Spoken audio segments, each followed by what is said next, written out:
Second hour of the Elias Macko Show. And don't worry, it's the instrumental version of this song. Hey, everybody. I'm so happy to be back on air after 2 weeks of vacation. And you know what I do on vacation? I always make a plan to read books on vacation. I ended up reading, I can't believe it, I ended up reading 3 books on vacation over the last couple weeks. Why don't I tell you about them just for a second? I read Sea of Tranquility by Emily St. John Mandel. I've talked about her before because she is the person that wrote Station 11. And I read that book like 8 years ago. And then last year it was turned into a TV series on HBO Max and Crave here in Canada. Station 11, absolutely loved it. So when I heard she was coming out with a new book, I said, I got to read this book. So I read Sea of Tranquility.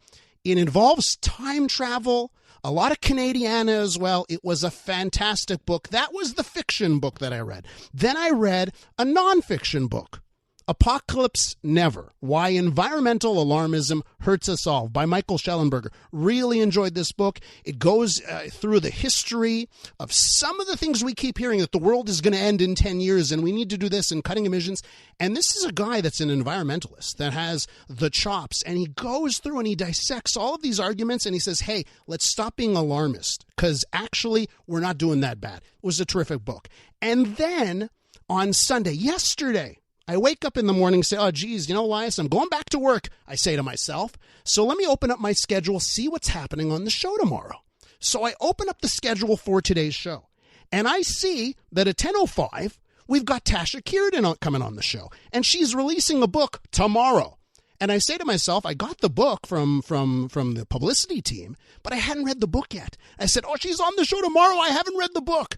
So it's 10:30 in the morning.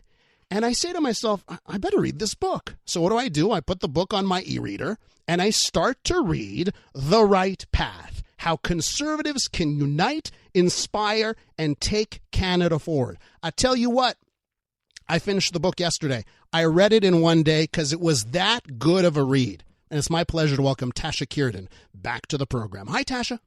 Hi, Elias. Thank you so much. So, listen, I want to spend some time with you here talking about this book. I should point out that you're also co-president of Jean Charest campaign to run the Conservative Party of Canada. Was that a bit of a conflict for you to write this book about what conservatives should do while also being, you know, on leading Jean Charest's team? Well, actually, no. The book is not about who should lead the party. It's about how the party should lead the country. And my involvement in the campaign was helpful in the sense that it has re-immersed me in partisan politics. It's reconnected me with a lot of people. I've spoken to hundreds of people in the preparation and the writing of this book through I initially had thought of maybe running myself. And so I was contacting a lot of people through that process, but also through this. And the book is not partial to one campaign. It's a reflection of the views of people from all campaigns. Some of their stories are directly in the book. Others are, I inform the narrative that I spoke to. From a time perspective, it was crazy. My daughter literally said, I said, I feel like I've missed 4 months of your life. And she said, yeah, you did, Mom, but it's okay.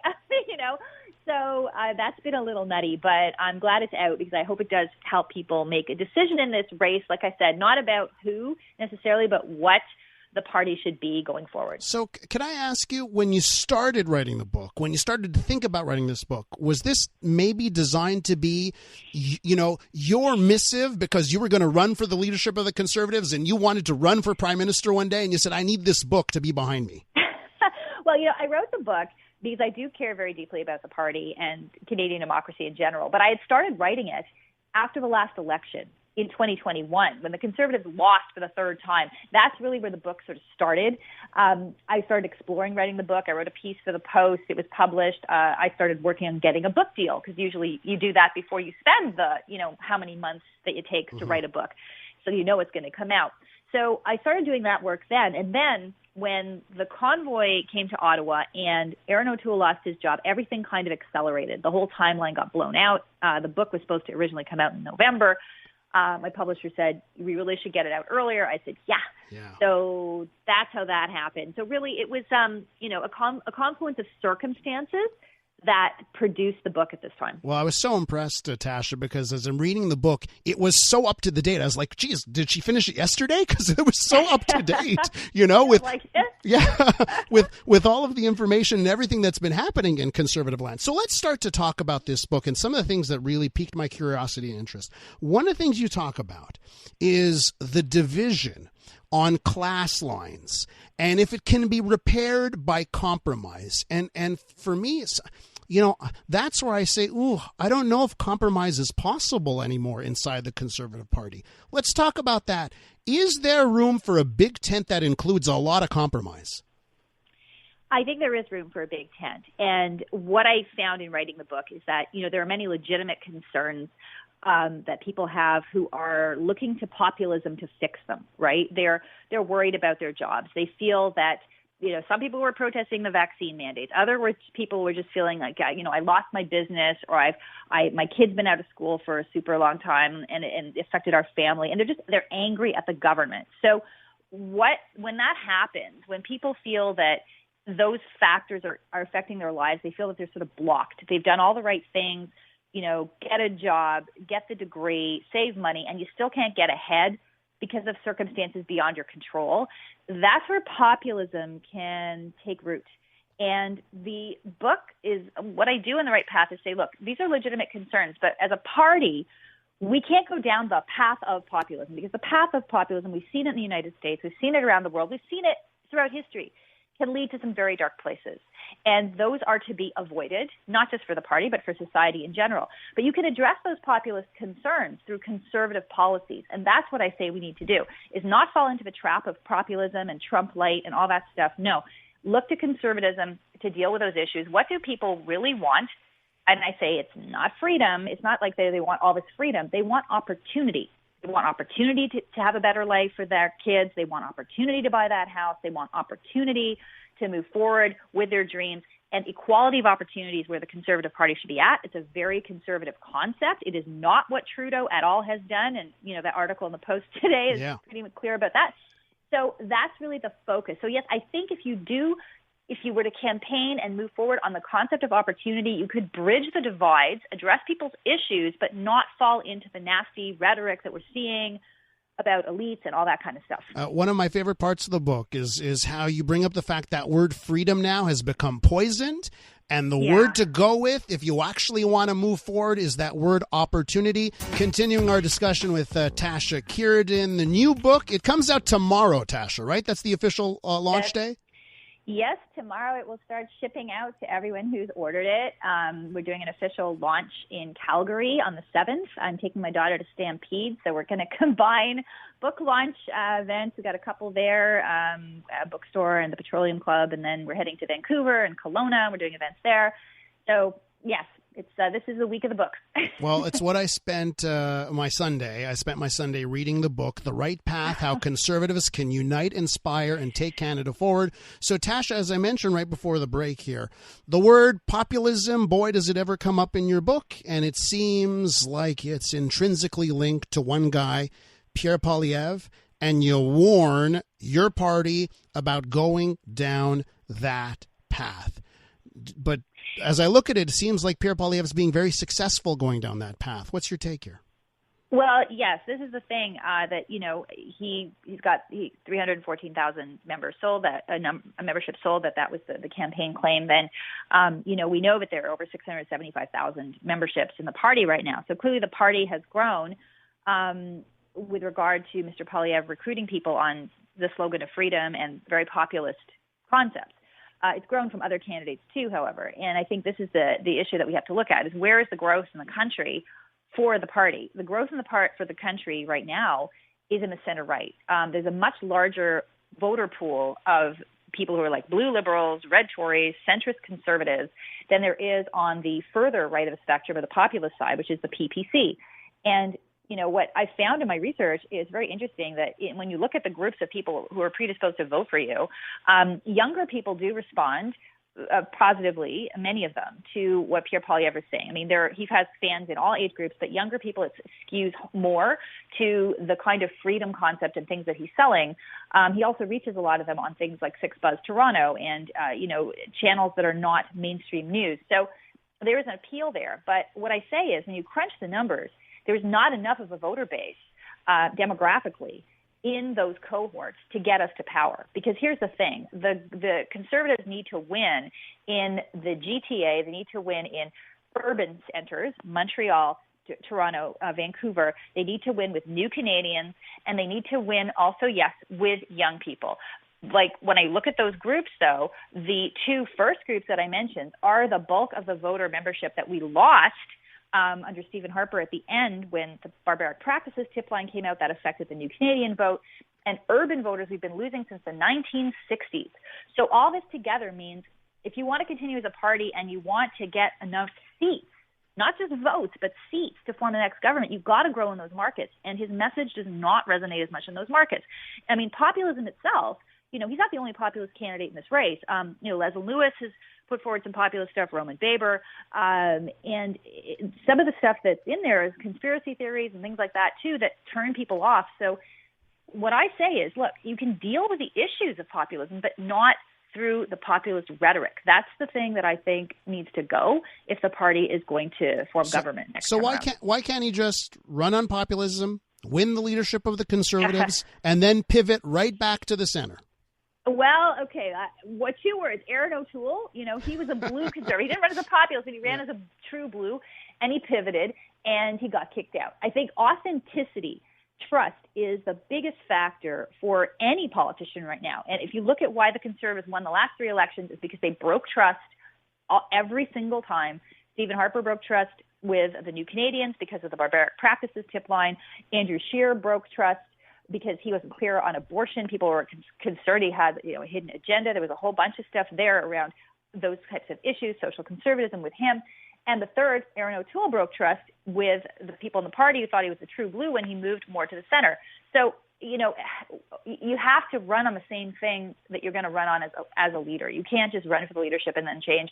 I don't think that's a strategy. And I don't know if Pierre Poilievre would do that, or any of the candidates, frankly. I think they are all pretty genuine to who they are right now. And so I would hope that they, that would transcend the leadership process.